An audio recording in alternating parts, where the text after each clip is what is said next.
এখন আমরা কোথায় যাচ্ছি? গুলমার্গ। আমরা এখন কি রেকর্ডিং হচ্ছে? হ্যাঁ, আমরা এখন হোটেল থেকে বেরিয়েছি এবং গুলমার্গ যাচ্ছি।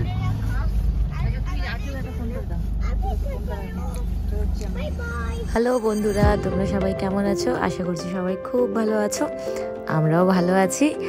আর আজকে আমরা কোথায় ঘুরতে যাচ্ছি, মানে শ্রীনগর থেকে কোথায় যাচ্ছি সেটা তো উর্বি আর বাবা প্রথমেই বলে দিল ভিডিওর।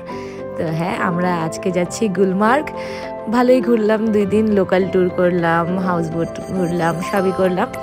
কিন্তু যার জন্য মেন কাশ্মীর আসা মানে আমাদের বরফ দেখা। তাও তো উর্বির বাবা, মাম্মা, মা, বাবা এরা সবাই দেখেই নিয়েছে। মারা কুল্লু মানালি ঘুরেছে, ও আমাদের দার্জিলিং সাইডের সবই ঘুরে নিয়েছে, তো ওদের বরফ দেখা হয়ে গেছে। কিন্তু আমার আর উর্বির জীবনের ফার্স্ট বরফ দেখা এটা।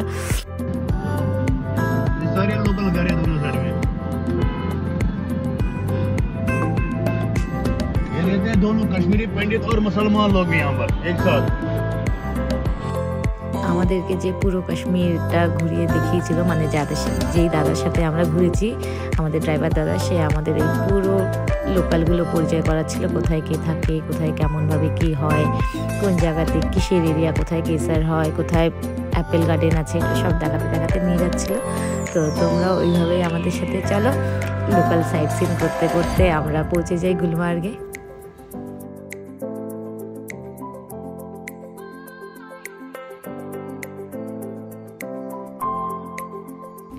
দেখো, বললাম না কথা বলতে বলতে পৌঁছে যাবো গুলমার্গ। তো এটা গুলমার্গে ঢোকার মেন গেটওয়ে টু গুলমার্গ। আর এর ভিতরে আমরা চলে গেলাম। তো এই রাস্তাতে আমি দেখতে পেয়েছিলাম শুধুমাত্র কনভয় ছিল, মানে আমাদের দেশের যে আর্মিরা নিজেদের ডিউটিতে যাচ্ছিল বা বর্ডারে যাচ্ছিল, যেখানেই যাচ্ছিল, তো ওরা কিভাবে যাচ্ছিল দেখো। আর খুবই ভালো ছিল, উনি আমাদের হাত দেখালো, তো আমরা আবার একটু স্যালুট করে দিলাম। সত্যি ওরা যে কিভাবে এত কষ্ট করে ডিউটি করে আমি জানি না, কারণ আমরা যখন গুলমার্গে ঘুরতে গেছিলাম আর ওই বরফের উপরে যখন উঠছিলাম না, আমাদের মানে মনে হচ্ছিল শ্বাসকষ্ট হচ্ছে, মানে নিঃশ্বাস নিতে অসুবিধা হচ্ছে। তোমরা ভিডিওটা দেখলে বুঝতে পারবা, যখন আমরা এই বরফের ওখানে ছিলাম আর কথা বলছিলাম, কেমন একটা মানে একটা ভাব ছিল, শ্বাসকষ্টের মতো একটা ভাব ছিল। কিন্তু সেরকম না যে কষ্ট হচ্ছে, তাই বলে সবাই এরকম চিন্তা করো না যে ভয় পাওয়ার মতো কিছু নেই, সেরকম কিছু কষ্ট হয় না। কিন্তু ওই একটা হাঁপিয়ে গেলে হয় না, সেরকম একটা জিনিস হচ্ছিল।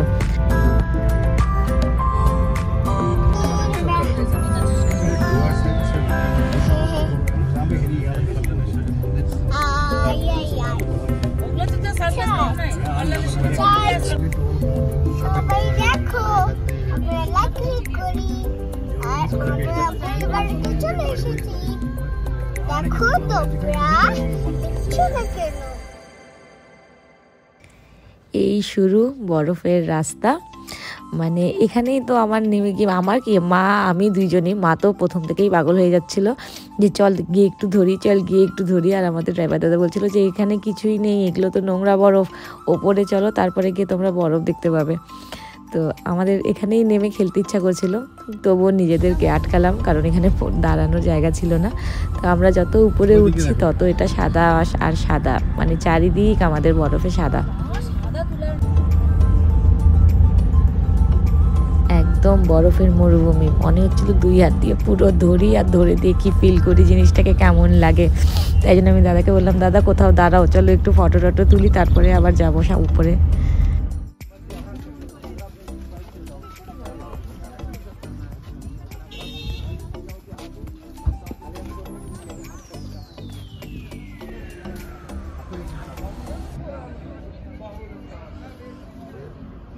দেখো চারপাশটা কি সুন্দর, পুরো পাহাড়ের মাঝখানে।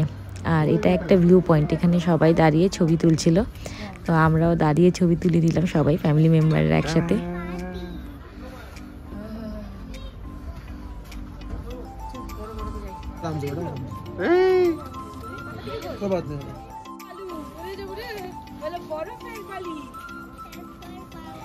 এই যে গুলমার্গ লেখা দেখতেই পাচ্ছ, এখানেই আমাদের ভারতের সবথেকে উঁচু কেবল কার রাইড, যেটা হচ্ছে গন্ডোলা রাইড, সেটা হয়। এবার এর টিকিট কাটতে হয় যাওয়ার কত 10-12 দিন আগে বোধ হয়। তো আমরা তো অনেক আগেই টিকিট কেটে রেখেছিলাম, আমরা চেষ্টা করেছিলাম 2 মাস ধরে, তো 2 মাস থেকে তো ওটা দেখায়নি যে টিকিট পাওয়া যাবে, দেখাচ্ছিল 10 দিন আগে তোমরা টিকিট কাটতে পারবে। তো 10 দিন আগে যখন আমরা খুলছিলাম তখন ওটা ডেট ওয়াইজ চলছিল। তারপর যেদিন আমরা টিকিট কাটবো, মানে আমরা যেদিন যাবো সেদিনকার টিকিট যেদিন কাটতে হবে সেদিন একদিন শুধু আমরা ওয়েবসাইট খুলিনি, আর চলে গেছে, আমাদের কপাল খারাপ হয়ে গেছে আর কি। আমরা গন্ডোলা রাইডের টিকিট পাইনি, যার কারণে বাকি যা অ্যাক্টিভিটি ছিল ওগুলো আমরা সব করে ফেলেছি। স্লেজ গাড়ি বলো, এটিভি বাইক বলো, তারপর স্কিইং বলো, আরও যা যা অ্যাক্টিভিটি ওদের ওপরে ছিল আমরা সব অ্যাক্টিভিটি নিয়েছি। और एक गाड़ी किधर है?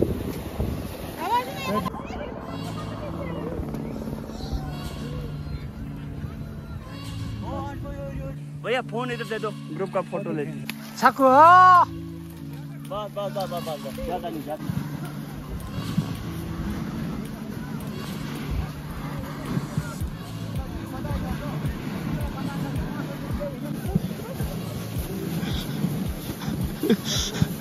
आनंद पातीस उपाय होय काय पगना होय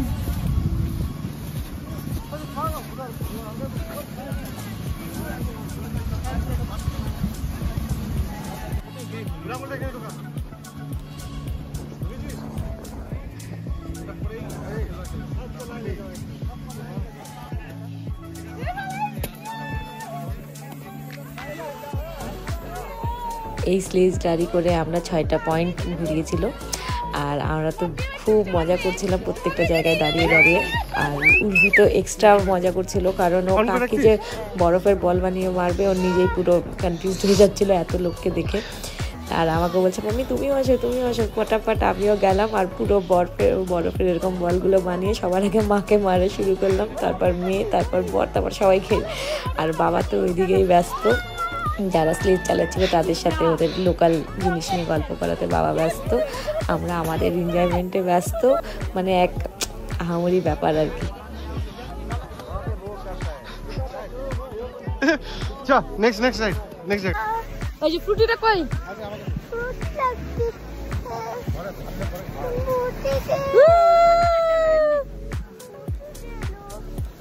এদিকে তাকাও, এদিকে ফোনের দিকে মামা মেক দিচ্ছে ফ্রুটি। এখন আমার ম্যাডামের ফ্রুটি চাই, মা ওকে একবার বলে দিয়েছে আমার কাছে ফ্রুটি আছে খাবি, বাস তখন থেকে ওটা নিয়েই ব্যস্ত। আর আমি আর উর্বি যে কতবার স্লেজ গাড়ির থেকে পড়েছি তার কোনো গ্যারেন্টি নেই, বাকিরা হয়তো একবার সবাই পড়েছে, মা মনে হয় পড়েনি, কিন্তু আমি আর উর্বি মানে এতবার পড়েছি ভাবা যায় না। ওই যে বসে উঠে যাও, ওই সামনেটায় বসো। सीधा एक मिनट ना दूसरा প্রত্যেকটা মানুষ ওরা এখানকার এত ভালো ছিল যে আমার মেয়েকে পুরো সামলাচ্ছিল, কিন্তু ও যা দুষ্টু, ওরা নিজেরাই হাসতে হাসতে পাগল হয়ে যাচ্ছিল। ওকে বলে একটা, ও করে আরেকটা, একবার টুপি খুলে ফেলে, একবার হাত মোজা খুলে ফেলে, আর ওরা গিয়ে দৌড়ে গিয়ে নিয়ে আসে ওগুলো। পাপা ঠান্ডি পাবানটা করে দাও আমাকে, আও পাপা আমাকে বুবুকে ঠান্ডি পাবানটা করে দাও, যেতে পারছি না তো।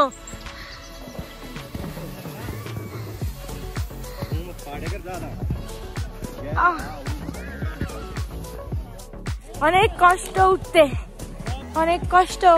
ठंडी बावन चलता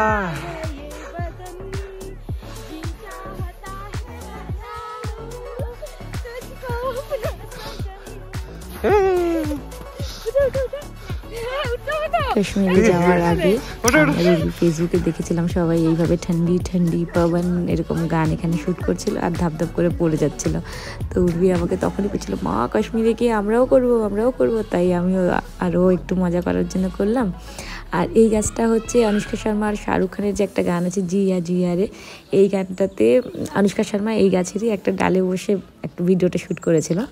তো আমরা সেখানে, আমি সৌমাকে বললাম এখানে দাঁড়িয়ে আমাকে একটা ভিডিও করে দাও, তো আমরা ভিডিও করলাম। আর তারপর তো ওর বাবার আর আমার লেগেই আছে নাচানাচি। তো স্লেজ গাড়ি দাদাকে বললাম ক্যামেরা একটু ধরো, আমাদেরকে একটা ভিডিও করে দাও, তো দাদাও এটা করে দিল। আর উর্বি তো আলাদা লেভেলের মজাতেই আছে, ওর স্লেজ গাড়ি চড়ে এত ভালো লাগছে, ওর স্লেজ গাড়ি ছাড়তেই পারছে না, এতবার পড়ে গেছি আমরা স্লেজের থেকে। তোমরা তার একটা ক্লিপ ভিডিওতে আছে, তোমরা দেখো তাহলে বুঝতে পারবে। পাপার সাথে হাত ধরে ধরে হাঁট, পাপার হাত ধরে ধরে হাঁট।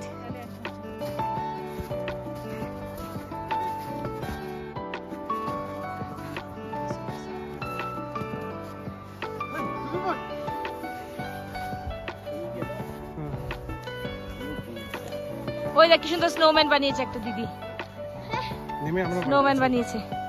টুপিটা না উঠে তো, আমি টুপিটা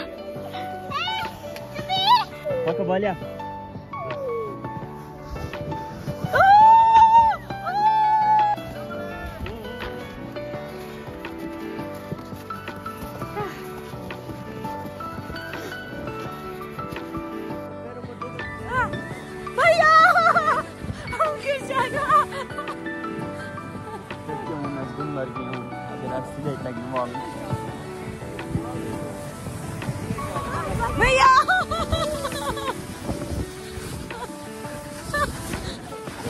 मजा आ गया दीदी? हाँ, हाँ। मेरा बेटी ठीक है?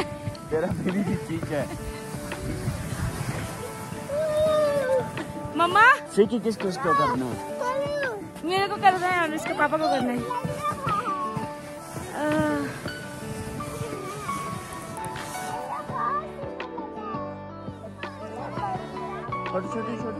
বাবু কিচ্ছু ধরবে না, চুপ করে ধরে থাকো, নাহলে পড়ে যাবে কিন্তু।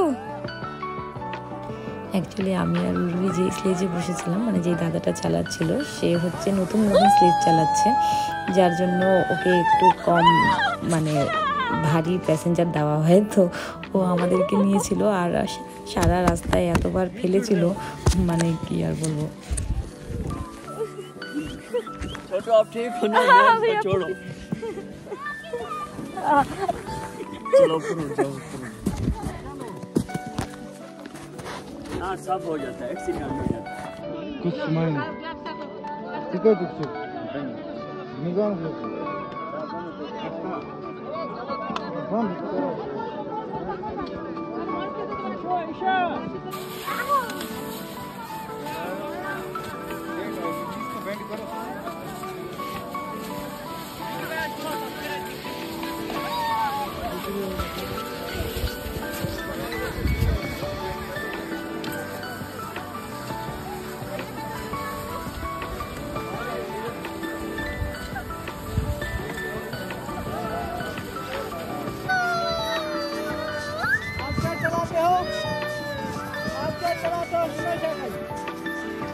এবার স্কিং বাদ দিই কী করে, তো এবার আমি আর ওর বাবা করতে চলে গেলাম স্কিং। এটা আমার ফার্স্ট করা।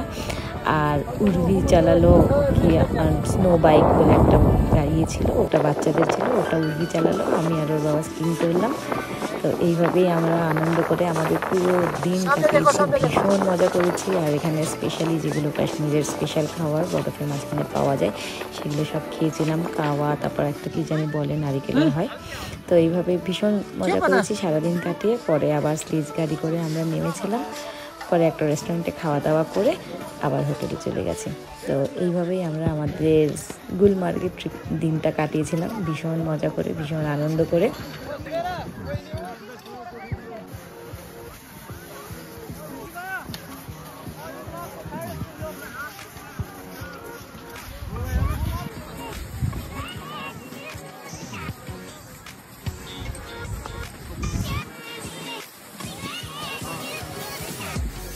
তো চলো বন্ধুরা, আবার তোমাদের সাথে পরের ভিডিওতে দেখা হচ্ছে। সবাই সাবধানে থেকো, খুব ভালো থেকো, আর টেলস অফ উর্বির সাথে থাকো। Bye bye.